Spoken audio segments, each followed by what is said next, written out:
بسم الله الرحمن الرحيم. السلام عليكم ورحمة الله تعالى وبركاته. وحان آدي آدو سلام يا ولا لها قلبك أصحابتك حلان شننك إهلية أصحاب دمانية مقع صوماليات وحان يزكو سلام يا سلامة إسلامك. السلام عليكم ورحمة الله تعالى وبركاته. وحان مركة كلام هاد علينا يا أصحابتي عصوحان لي يسود وهذا أصحابتي هرية قلفتي وحان لي هاي خيقة عاجسنا أصحابتي أركي دوتا كليب كنا وحان كعد سبسكرايب لايك شير iyo comment caafimaad qaba inta waxay yihiin dhiirigelin waa marka la isku soo noqdo waxaysana waa galab wanaagsan idinkana waxaan idin rajaynayaa inay idin tahay galab wanaagsan oo wacan maanta waa mar kale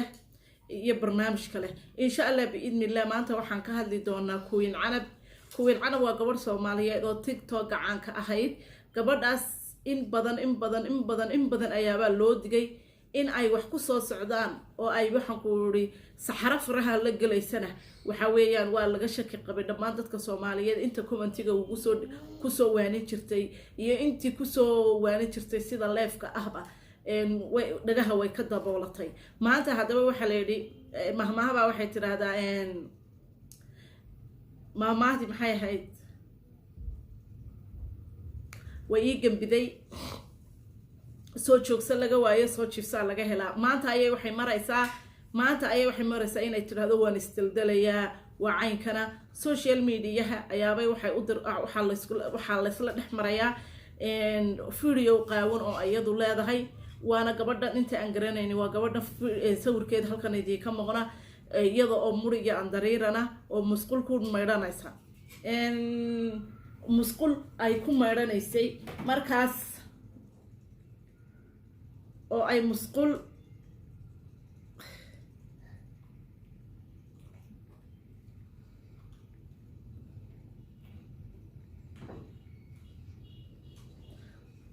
رالي هذا كاميرا وحيرة كسي النقضي oo ay musqul ku meedhanayso ayaaba social media qof ayaaba u dirtay marka qofkii markay u dirtay qofkiina waa kan hadaba inta aad binaadan xun oo suuliga ku jira oo waxaan ku afkiisa iyo ilaa calooshiisu isku daloolaan ilaahay waa awooda afka markuu halka cuntada u galin halka cuntada aad ka galido inay ku dhaaftaba oo ay halka kale u awooda binaadan isku daloolaa tahay why not aad u raali gelinaysaa qof binaadan horta kuwin canab dadka maanta u doodayo dadka maanta lahow caynkan inay istishiyo caynkan waa gabar Soomaaliyeed bilis maxaa la yiri kaba biliseedna kab isma dheera aniga waa ilaahay ceebteena ha noo asturo dhammaan hablaan wada leenahay hablaynu la dhalanay habla meel walba inaga daadsan ilaahay ceebteena ha asturo laakiin markii hore ay social media ku jirtay ay TikTok soo galaysay waxa kaliya taxinay jirkeeda waan wada arki jirnay xubnaheeda qaar kamid ah si fiican baa loo arki jiray dhaxdeeda la arki jiray dabadeeda iyadoo la xleexinaysa la arki jiray laakiin waxa dhacday oo kaliya waxa inaga xidhneed waa maryo maantana maryihiin inta iska dhigtay oo ay video u dirtay ayaaba saa dhacday waxa aan ku leeyahay way kuugu dhacday guul daraad aragtay horona guul daraad u soo aragtay ee maanta wax ka bara casharkaaga ilaahay intaad binaadan raali gelinaysid aad leedahay dadkii baa laygu ceebeeyay maalin banka qiyaamo la taagan yahay oo aad boqolaal kun oo sano ceebaysnaanayso ayaaba jirta ceebta Soomaalida ama Soomaalida ceebtoodu waa aflaba maroojis waa sida iyo sida bes waxa kalaba labada jeer intaas un baa lagu hadal haynaya laakiin banka qiyaamaha maalintaas oo nabi Maxamed alayhi salaatu wasalaam iyo nabiyadii kale ka horeeyay ka dambeeyay ay taagan yihiin baa lagu ka ceebeynaya ilaahaaga weyn ee raxmaanka ee raxiimka hortiisa ayaad waji gabax kala kulmaysaa marka taas iska ilaali binaadan waxba dal wuxuu ku oranayaa ha ku iraado laakiin binaadan lama qancin karo binaadan waxa qancaysa waa xabaal iyo ciid binaadan waxa ciid iyo xabaal u baa qancaysa markaas waxaan ku leeyahay intaad wali ku mashquulsan tahay binaadan inaad iska dhaadhicin lahayd waxa la yiri ha ku mashquulin inaad dadka ka dhaadhiciso waan wanaagsanahay laakiin waxa aad falowgeeda martaa oo kaliyaata inaad wanaagsanaato sidee baad ku mari kartaa waado ilaahay raali geliya salaadahaaga tukada shaydaanka iska naara waxaan ku yiri aanu shaydaanku ka faa'iideysanin shaydaankani dagaal ayuu kugula jiraa dagaal ayaabuu kugula jiraa isagu ballan uu og inuu naar galayo naar wuxuu rabaa cid wehel uga noqota oo naartii la gasha marka waxaan leeyahay kuwiin canabey adigu horta inta haddaba fiidiyoyadan maxaa ka dambeeya waxa ka dambeeya rag baa jira sida dukaamada iyo ganacsiga iyo alaabaha la soo dejisto ka fahma waxaan jirnaa inanka la yiraahdo Munasar Maxamed ayaa telefoonkiisii nimani soo garaacayaan marka ay soo garaacaan maxay oranayaan telefoonkiisii way soo garaacayaan waaba rag ka ganacsada hablaha waxay u soo diraan $150 ama $200 marka waxay ku yiraahdaan walaalay lacag baan ku soo diraya $150 baan ku soo diraya ama $200 baan ku soo diraya markay la sheekaystaan ay marka hore isku xiriiriyaan ay social media ay isbaraan oo ay shukaasi habku shukaasi u soo dhigaan inta badan ee ragga hablaha shukaasanayaan waa Ingiriiska iyo Mareykan hablihiina nin qurba jooga laga raacay deetana xoolahay walaalay waxaad ii soo dirtaa fiidiyo aad qaawantay sidaas dabadeetana inantii marka lacag baan ku soo dirayaa dadkana maanta waad ogtay Soomaaliya waa iska burbur waxay dhaqaale xun baa ku yimi Afrika waa iska baahan tahay dabadeetana inantii waxa lagaga faa'iideysanayaa $150 buu ninku u soo dirayaa ama $200 sida hadalkiisa ka cad hadda waxaynu dhageysan doonaa waraysigii isaga iyo Munasar Maxamed dhexmaray ayaabaynu dhageysanaynaa waa ninka ka ganacsada hablaha oo fadhigiisu yahay Ingiriiska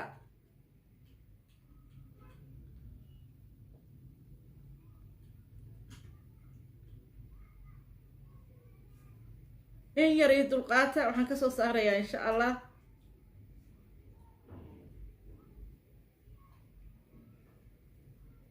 ورئيسي بعد أحمر يا إن كاس يا إسقى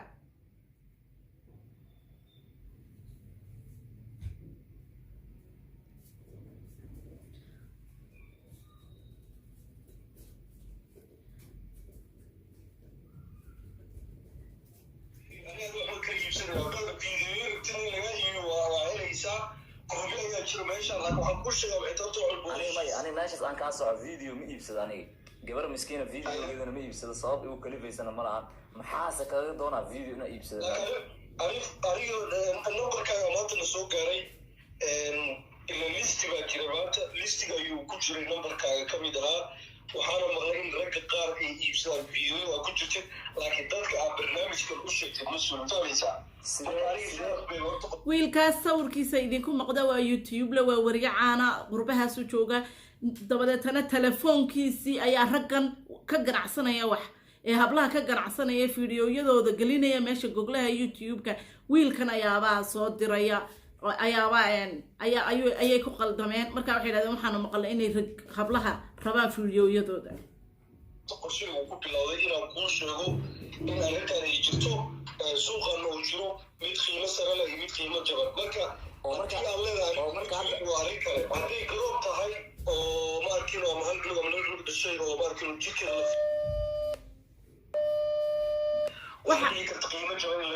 hadallada la jarjarayo wuxuu ka baxayaa ninku isma laha isaga cod baa laga duubayaa isma laha laakiin wuxuu ka baxayaa tobaga akhlaaq xumaa ku jirta hadalla akhlaaq xumaa baa ku jirta deetana inankani uu ka jarayaa intii akhlaaq xumada ahayd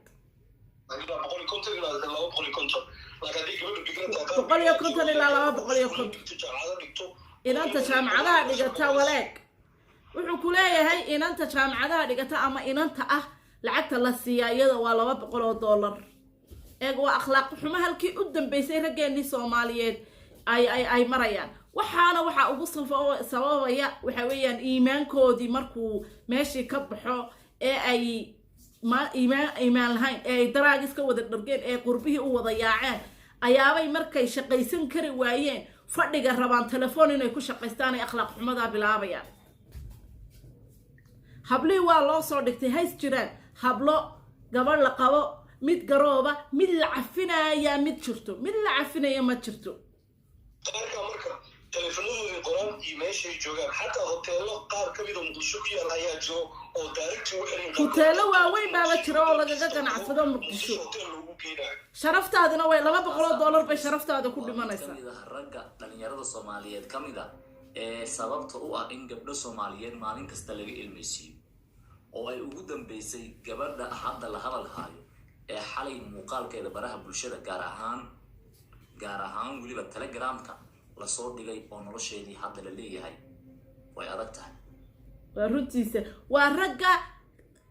waxaan oo dhan ka dambeeya ee aan dhaafin Muqdisho ee aan dhaafin Nairobi ee aan dhaafin qurbaha ee mid walba raba in ina hablaha imika inantan ceebteedii la faafinayo ee goglaha la galiyay ee telegramka la galiyay ee meel walba la galiyay iyada oo mul aan dariirana waxa ka dambeeya waxa weeyaan wiil Soomaaliyeed ayaa raba inay sharafteedii baabiyaan oo ay ku tuntaan hadda waxa ay leedahay kuwin canab waan istilayaa noloshayda waan ka takhalusayaa inta aan tan oo kale kuugu dhicin inanay hooyo la qabay mid garoobay mid wala joogta ay be careful nin haddii uu ku shukaansado keliyata waxa aad ku raacdaa inuu ilaahay ka cabsanaayo hadduu ilaahay ka cabsanaayo guur xalaal iyo guri xalaalaan kaa rabaa dheh haddii kale se fi amaanillah ma garatay marka ragga maqaadaraadka cunaaya ee qaadku ha u yaraado sigaarku ha ku xigo wixii ka waaweyn qaad hadduu cuno oo uu ninku bahalayahay iimaan ma leh iska ilaali inta ay la fogeeyana fogee aniga nin baan la shukaasan jiray in dooro markaa shukaansaday waxaan ogaaday inuu qaylo tii baanan ku kala dhaqaaqnay xitaa qaadka marka uu cuno wuu dareegaysan yahay khamriga ka daa hadalkiisa sigaarku daa hadalkiisa waxaan ku yidhi markaas wiilka shukaansanaysa waa inaad tiraahdaa maxaad balwad leedahay markaa balwaddu waxay baabiisay dhaqankii akhlaaqdii iyo diintii ha laga taxadaro. السلام عليكم ورحمة الله تعالى وبركاته حتى سلامتي وحن الله وقال حناقرتي هبلها سنكعرهون يا مالهم والبعيبه هذا اللي صوب مركا وحن الله السلام عليكم ورحمة الله تعالى وبركاته.